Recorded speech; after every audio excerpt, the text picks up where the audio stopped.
एक लड़की अगर चाहे ना तो एक नंबर का घर बसा सकता है। एक लड़की, इसीलिए लड़की में इतनी सहन शक्ति है कि वो माँ बापा की भी इज्जत रख ले, अगले की भी इज्जत रख ले। और एक लड़की ही अगर गलत रास्ते पर चाल पड़े तो वह कई पीढ़ियां तक बदनामी कर सके है। और जो आज की कहानी है, उसने अपना घर बर्बाद कराया, अपनी जीजा का कराया, अपनी बहन का कराया, और एक और माँ बाप, एक भाई, एक और माँ को मार डाला और उसके बेटे को मार डाला। सिर्फ किस कारण? अवैध, नाजायज अवैध संबंधों के कारण। उस लड़की ने किराए के घर पर रह कर, स्कूल में जाकर झाड़ू पोछा करके, चाय बना कर, उसका सबर नहीं आया। अपनी इज्जत की जिंदगी अपने पति के साथ जी रही थी, लेकिन उसका सबर नहीं आया, सिर्फ अवैध संबंध के कारण। राम राम जी, मैं आपका स्वागत करती हूँ आपके क्राइम एयरलाइंस में। देसी जाटनी देसी आवाज, आज की सच्ची घटना मैं लेकर आई हूँ जी। तो जी, आज की सच्ची घटना शुरू करते हैं। एक लड़की होती है जिसका नाम सीता देवी होता है और उसके पति का नाम कुलदीप होता है, और दो बच्चे। बड़ा खुशहाल परिवार था, छोटा परिवार था, बड़ा खुशी से रह रहे थे, कोई दिक्कत ना थी। और छोटी मोटी नोक झोंक तो जी सबके में होती रहे, चाहे वो कितने अमीर परिवार से हो, सारी चीजों की सुख सुविधा हो, जब भी जी छोटी मोटी दिक्कत लड़ाई झगड़े चलते रहे हैं। और जी चाहे कोई मीडियम हो चाहे गरीब हो, पर सुखी परिवार वो है जब पति पत्नी दोनों वफादार हो एक दूसरे के प्रति। तो जी इनके में थोड़ी बहुत लड़ाई झगड़ी चलती रहे थी, जिंदगी जी रहे थे, ऐसे करते करते दो बच्चे भी हो गए। पर जो सीता देवी है वह अपने मायके चली गई, और मायके में उसकी नजर अपने जीजा से ही मिल गई और अनैतिक संबंध बन गए। और जीजा ने कि तो उसको बोला कि उसने उसको बोला, उनके रिलेशन में ऐसी तूफानी हवा मचाई कि 2-3 घर बर्बाद कर दिए। तो जीवा जब मायके आई तो उसके जीजा भी वहीं पाए हुए थे, तो जी उनकी नजर मिल ली। उनने जी अपने प्यार का इजहार करा, अपने शारीरिक भूख मिटाने की कोशिश करी। तो जी ऐसे बात उनकी पक्की होगी कि भी हम दोनों आप एक दूसरे ने प्यार करा है। तो जब तक सीता देवी अपने मायके से अपने घर आई थी, अपने पति के घर, तो जी उसका अपने पति में बिल्कुल भी ध्यान न था, न परिवार में था, न बच्चों में था। लड़ाई झगड़ा और ज्यादा करने लगी। तो कुलदीप जो उसका पति वो है, उसने उसके रिलेशनशिप के जो अवैध संबंध अपने जीजा के साथ उसने बना रखे थे, उसका पता चल गया। उसने उसको रोकने की कोशिश करी, पर वह ना मानी जी, क्योंकि जो प्रिया आटो है ना, वह सब कुछ बर्बाद कर दे है। अगर चाहे तो एक घर में तो 2 घर भी बसा सके है, और ना चाहे तो फिर है ना कितने घर बर्बाद कर सके है। मैं भी खुद एक महिला हूँ, फिर भी ये कह रही हूँ कि ये सच्चाई है, सच्चाई है जी जीवन की, कि महिला कुछ भी कर सका है अगर अपने आप आ जा तो। अच्छा काम भी कर सका है और बर्बाद भी कर सका है। तो जीवा क्यों करे भी ना मानी, चाहे कितना ही समझा लो। वह लड़ाई झगड़ा कर कर दोनों बच्चा न लेकर फतेहाबाद, जहाँ उसके पति रहते पहले, तो वहां रह थी, और उसके बाद वो उसको छोड़कर अपने जीजा पवन कुमार के साथ आ गई जी।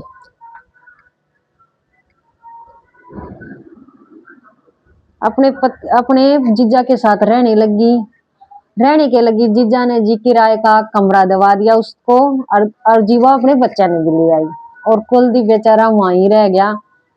और ये है 2017 के बाद, जब अपने पति ने छोड़कर अपने जीजा के कहने से उसके पास आ गई, जीजा के पास आ गई। पर जीजा अपने पास कैसे रखे, क्योंकि उसकी खुद की बहन, और अवैध संबंध थे, क्योंकि बहन ने उसके बारे में ना पता था, जो कि बाद में पता चला। पवन कुमार की पत्नी को। तो जी उसने इस किराए का मकान दिवा दिया उसको और वो रहने लगी 2017 में। खूब मतलब पैसे देता और वो दिन में उसको टाइम नहीं मिलता तो जी वो उससे मिलने भी आता सीता देवी से। और भी जो भी उनकी आपस की जरूरत की चीजें थी, शारीरिक चीज जरूरत थी, उनको पूरा करता। और जी पैसे भी दिया करता, ऐसी बात नहीं है, पैसे भी दिया करता सीता देवी को खर्चे के। और उस पैसे में सीता देवी का पूरा ना पाटा। उसकी जो जरूरत थी वो बहुत ज्यादा थी, डिमांड थी वो ज्यादा थी। उसका काम पवन जीजा जो पैसे देता था उसमें ना चला। तो उसने फैसला करा कि मैं कहीं छोटी मोटी नौकरी कर लूं। तो जीवा एक स्कूल में जाकर चाय पानी बनाने का, साफ सफाई का काम करने लगी। कुछ टाइम वहां पे बिताती, शाम को जीवा 3-4 बजे के बाद घर न आती, अपना घर का काम करती। ऐसे करते करते 2017 से 2017 पूरा बीत गया। फिर एक बार क्या हुआ, जो सीता देवी है उसके घर में कुछ बिजली का काम था, बिजली की कुछ प्रॉब्लम आ रखी थी, फिटिंग में लाइट ना जड़े थी या कोई और दिक्कत आ रखी थी। तो उसने बिजली ठीक करने वाला एक बंदे को बुलाया जिसका नाम दयानंद था, दयानंद जाट, जिसका नाम दयानंद जाट था, जो बिजली ठीक करने का काम करता था। तो वो सीता देवी के घर आया क्योंकि सीता देवी ने जी बुलाया था, बिजली उसकी खराब हो रखी थी। तो जी दयानंद जाट ने सारी बिजली ठीक कर दी। तो जी बिजली में बहुत ज्यादा दिक्कत आ रखी थी, बिजली के काम में बहुत ज्यादा खर्च हो गया था। दयानंद जाट ने सारा काम प्रॉपर तरीके से अच्छी तरह कर दिया। जब पैसे लेने की बात आई तो दयानंद जाट ने उसको बोला कि मेरे को इतने पैसे बन गए और मेरे को पैसे दे दो, मेरे जो मैंने आज बिजली का काम करा है। तो सीता देवी ने मना कर दिया कि मेरे पास इतना पैसा नहीं है। तो उनकी बातचीत शुरू होगी। फिर दयानंद जाट ने पूछी भी तो के करे है, कितरे आकर। तो सीता देवी ने बताया कि मैं मेरे पति से अलग रहती हूँ, मैंने मेरे पति को छोड़ दिया है और 2 मेरे बच्चे हैं और मैं स्कूल में चाय चूहे बनाए का काम करती हूँ। मेरे पास इतने पैसे नहीं है कि मैं आपको दे सकूं जितना आपने आज का ये बिजली का बिल बना दिया। तो दयानंद जाट उसकी जो भावनाओं थी सीता देवी की उसको पहचान गया कि ये किस तरह की लेडीज है और ये क्या चाहती है और मैं इससे क्या पा सकता हूँ। तो जी उसने बोला कोई दिक्कत को नहीं, मत पैसे मना कर दिया दयानंद जाट ने लेने से, कोई दिक्कत नहीं, आप पैसे मत दो, पर मेरे क्या नाम है, अगर फिर भी अगर कोई दिक्कत आओ बिजली में तो मेरे को कॉल कर लेना। उन अपना नंबर सीता देवी को दे दिया और ऐसे उन दोनों की फोन पे बात होती रही। वो बार बार उसके घर आता रहा और उसने दयानंद जाट ने बताया कि मेरे घर एक मेरी माँ है और मैं शादीशुदा नहीं हूँ, मेरा अभी तक विवाह नहीं हुआ है। तो जी सीता देवी और दयानंद जाट के बीच भी रिलेशन बन गए क्योंकि जी सीता देवी ने क्या चाहिए था, पैसे चाहिए थे। तो उन्हें जी जीजा के पास से भी पैसे मिल रहे थे और दयानंद जाट से भी पैसे मिल रहे थे और जो उसकी शारीरिक भूख थी, शारीरिक जो जरूरत थी वो भी जी उस दयानंद जाट से और जीजा से पूरी हो रही थी। तो कभी दिन में वो जीजा आ जाता, कभी रात में दयानंद जाट आ जाता और इस तरह उसने एडजस्ट कर रखा था दोनों को अपने जीवन में। और जो कुलदीप है वो बेचारा टेंशन में एक दिन भगवान को प्यारा हो गया, यानी सीता देवी का जो पति है वो अब इस दुनिया में नहीं था। सीता देवी को इस बात की भी पता चल गया पर उसको कोई फर्क ना पड़ा, उसने तो पहले में बेरा थी अलग हो रहा, तो उसने कभी उसके बारे में सोचा ही ना। तो इस तरह उन दोनों का रिलेशन चलता रहा और ये रिलेशन 2017 से लेके और 2022 तक आ गया और ऐसे ही बात चलती रही। पर 10 अक्टूबर 2025 में पता नहीं सीता देवी के दिमाग में क्या आया क्या नहीं आया, उनकी क्या बात थी क्या नहीं। तो सीता देवी ने दयानंद जाट को फोन किया कि आज मेरा तुमसे मिलने का मन कर रहा है। तो जाना जाट तो बेचारा तैयार था जी। आदमी आदमी आदमी वो है, जब एक लेडीज बुलावे तो आदमी चला ही जावा है। और उनके बीच में जी कई साल तक रिश्ता था, तो वो उसी भरोसे के साथ सीता देवी से मिलने के लिए चला गया और अपनी जो बुलेट मोटरसाइकिल है सीता देवी को बिठाया और किसी होटल में चला गया, खाना खुना खाया, पूरे दिन होटल में रात को रहे और फिर सीता देवी को उतार दिया और वो अपने घर के तरफ सुबह के टाइम में अपने घर के तरफ रवाना हो गया। पर रास्ते में ही चित्रकूट जो धाम है उसके पीछे हाईवे है, उसी पर उसकी मोटरसाइकिल में आग लगी और दयानंद जाट वहीं पर जल के मर गया। यानी कि दयानंद जाट की वहीं पे मृत्यु हो गई और दयानंद जाट वहीं पे ही मोटरसाइकिल के साथ जल कर राख हो गया। आज जली बॉडी मिली थी, ऐसा नहीं था कि बिल्कुल राख हो गया, पर हाँ उसकी मृत्यु वहीं पे ही ऑन द स्पॉट हो गई। तो जी वहां पे भीड़ इकट्ठी हुई, उन्होंने पुलिस को कॉल किया, पुलिस ने जांच पड़ताल की कौन है, कब का है, कहाँ से आया है। तो ऐसे ऐसे दयानंद जाट का जब पुलिस ने कार्रवाई करी तो उन्होंने पता लगाया कि ये दयानंद जाट का नाम का एक बंदा है जो बिजली का काम कर रहा है और भी यहाँ से गुजर रहा है और मोटरसाइकिल बुलेट मोटरसाइकिल में आग लगने की वजह से इसकी मृत्यु होगी।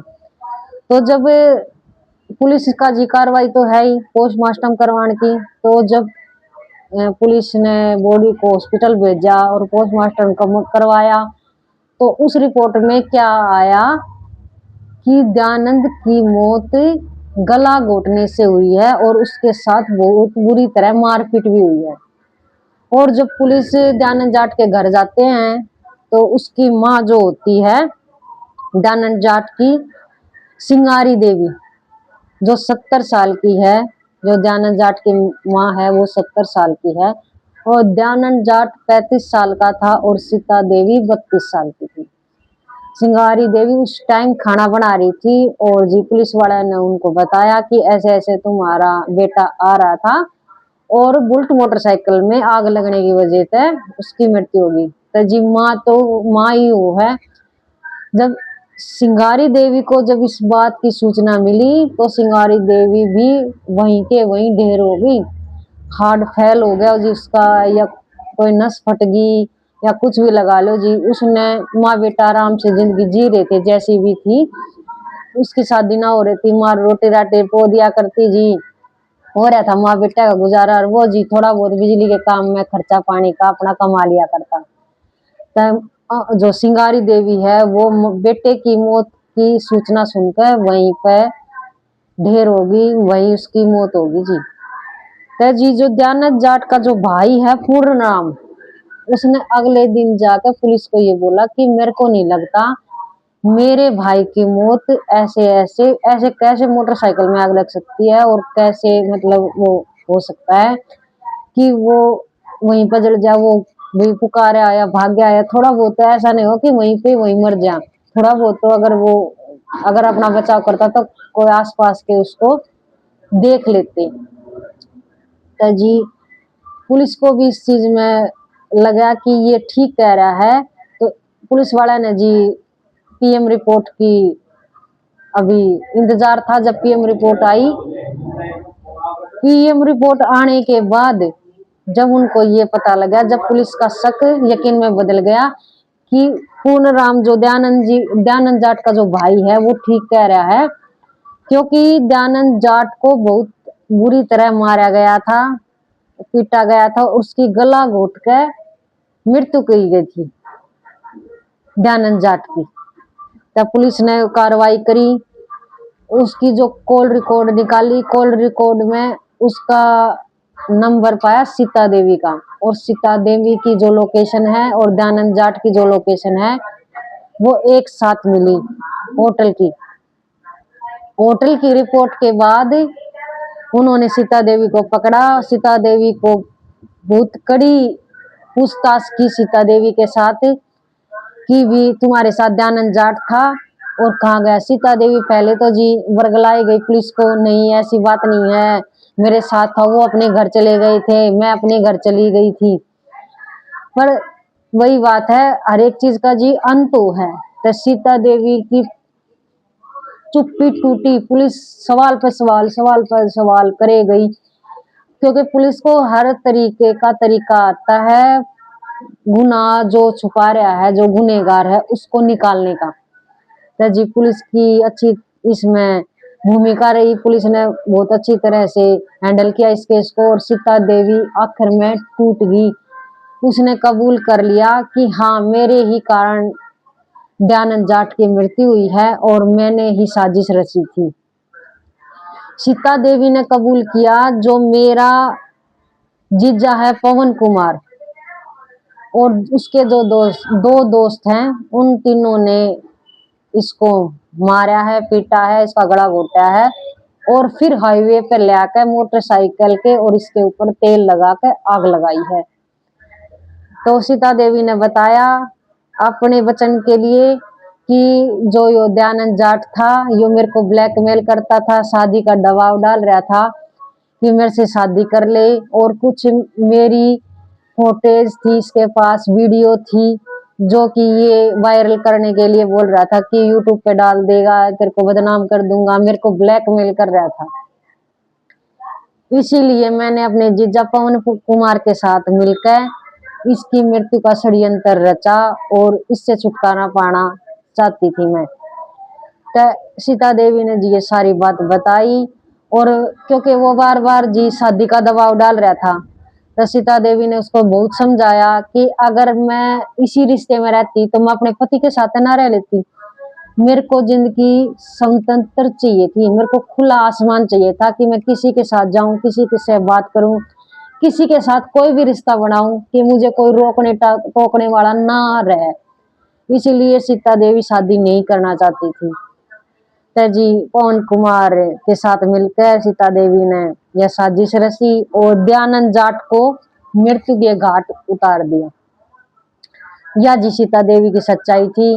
अब सीता देवी के बारे में मेरा यही कहना है, जो ऐसी महिला होती हैं उनको कड़ी से कड़ी सजा मिलनी चाहिए, कड़ी से कड़ी सजा मिलनी चाहिए।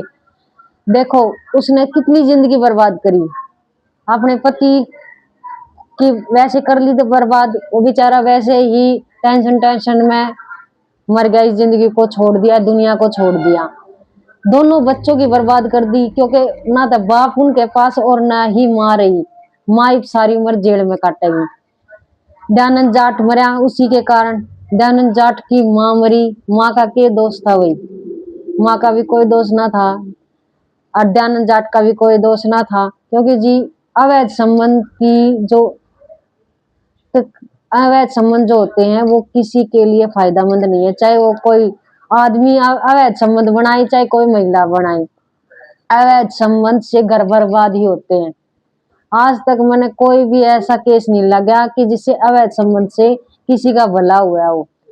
सबसे पहले बर्बाद बच्चे होते हैं अवैध संबंध से, क्योंकि माँ बाप होते हैं, जो पति पत्नी होते हैं, अवैध संबंध का पता चल जा तो जी अलग अलग हो जा, तलाक ले ले या एक दूसरे ने मार दे, उसका असर किस चीज पर पड़ा है, बच्चा पर असर पड़ा है। इसमें बच्चा की क्या गलती, चाहे माँ गलत हो अवैध संबंध में, चाहे पिता गलत हो, गलत तो गलत हो है, और उसका असर सामाजिक तौर पर लगा ले तब भी बदनामी हो है, और वैसे भी बच्चों की सारी जिंदगी खराब हो जा है, ना तो उनको माँ मिल पाती और ना पिता का साथ मिल पाता।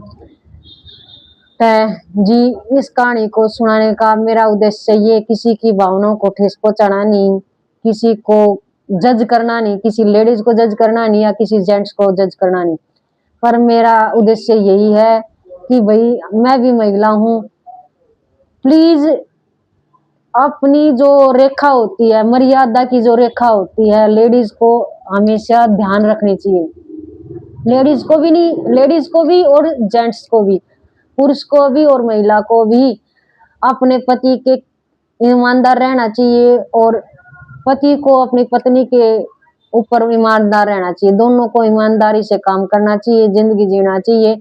झगड़े हैं, झगड़े कोई दिक्कत नहीं, झगड़े जी हर एक रिश्ते में होते हैं, माँ बहन का होता है, भाई बहन का होता, पति पत्नी का, माँ बाप का, हर एक रिश्ते में झगड़े होते हैं।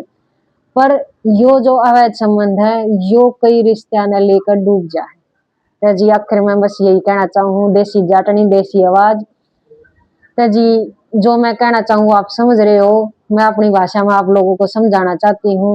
अच्छे संस्कार अपने आप भी लागू करो अपने जीवन में, अपने बच्चों को भी अच्छे संस्कार दो। और जी मेरी वीडियो में अगर कोई त्रुटि है तो कमेंट करके जरूर बताइए जी। लाइक कर दिया करो, सब्सक्राइब कर दिया करो। राम राम जी।